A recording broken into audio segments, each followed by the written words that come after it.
Appelle les élus nationalistes à prôner l'apaisement. Laurent Marcangeli réagit après la suspension des discussions avec le gouvernement.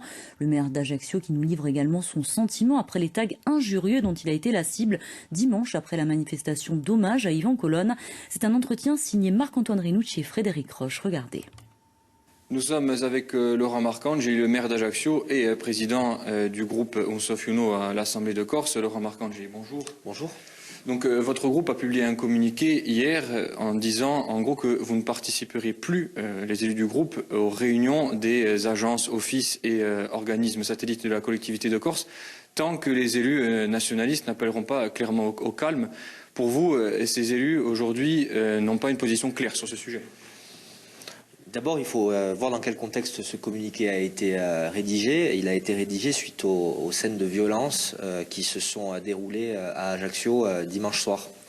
Je suis à la tête d'un groupe qui est composé de 17 membres. Il y a eu un débat interne et un certain nombre de membres de ce groupe, majoritaire pour le coup, ont pris la décision de lancer ce signal parce que nous considérons aujourd'hui que, notamment dans les rangs de la majorité, ce qui est très important puisqu'elle bénéficie d'une majorité absolue dans notre hémicycle, il y a un double discours. Il y a un discours où on parle de solutions politiques, ça c'est le discours qui nous va.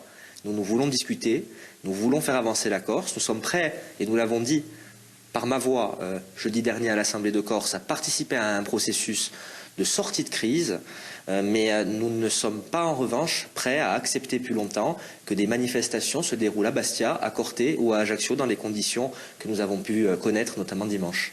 Alors justement, le dialogue, le processus politique, il paraît rompu avec l'annulation donc de la réunion vendredi par le ministre de l'Intérieur Gérald Darmanin. C'est une décision que vous comprenez ou que vous regrettez? Je la regrette et je la comprends. Je m'explique. Je la regrette parce que moi je voulais monter pour enclencher ce processus. Je la comprends parce que le ministre est venu il y a 3 semaines ici et il faut être sourd pour ne pas avoir compris ce qu'il a voulu dire. Il a ouvert un dialogue où très logiquement, le président de l'exécutif était le premier interlocuteur, parce que c'est la démocratie qui en a décidé ainsi.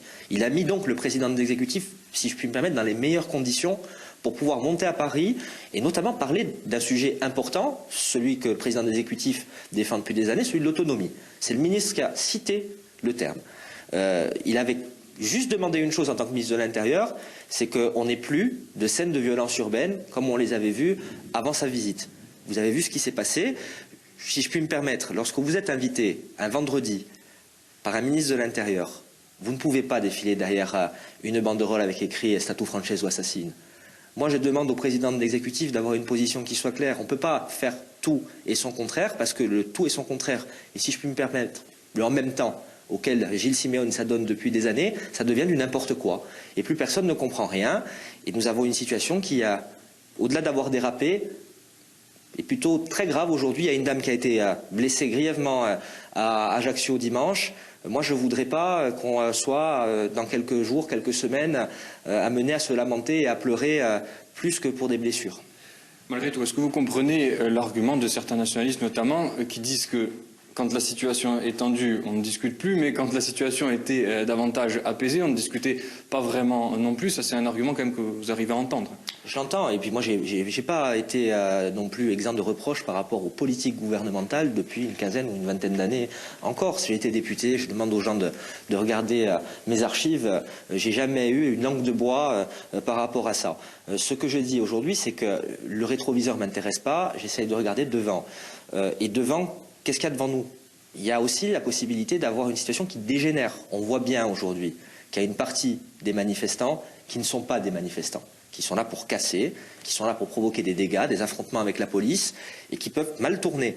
Je rappelle quand même que les dégâts auraient pu être beaucoup plus importants à Ajaccio dimanche et à Bastia il y a de cela quelques semaines. Donc j'en appelle moi la responsabilité collective. Les élus ont cette responsabilité et on ne peut pas dire solution politica et en même temps manifester tout en sachant, parce que tout le monde le savait, que ça allait tourner comme ça, parce que personne en Corse n'imaginait que cette manifestation allait ensuite se disperser dans le calme dimanche.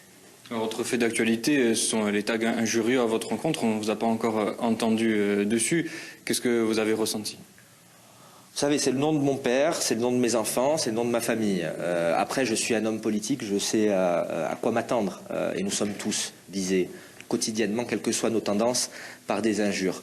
J'ai répondu en citant un grand philosophe, en l'espèce Descartes. Il faut se mettre au-dessus. Il faut se mettre au-dessus de ça. Je ne pense pas que ce soit des agissements qui soient véritablement partagés. J'ai reçu beaucoup de témoignages de soutien. Je remercie encore celles et ceux de tous bords qui se sont manifestés en ce sens. Et ce que je veux dire aujourd'hui, c'est qu'on peut ne pas être nationaliste.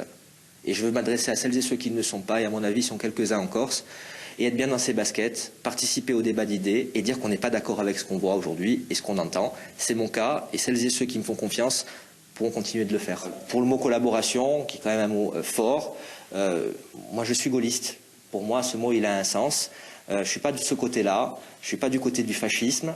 Je demande à celles et ceux qui emploient des termes, surtout quand ils sont élus, de faire attention à ce qu'ils disent, parce qu'à la rigueur, celles et ceux qui viennent casser, celles et ceux qui viennent taguer, les raisonner me semble assez difficile.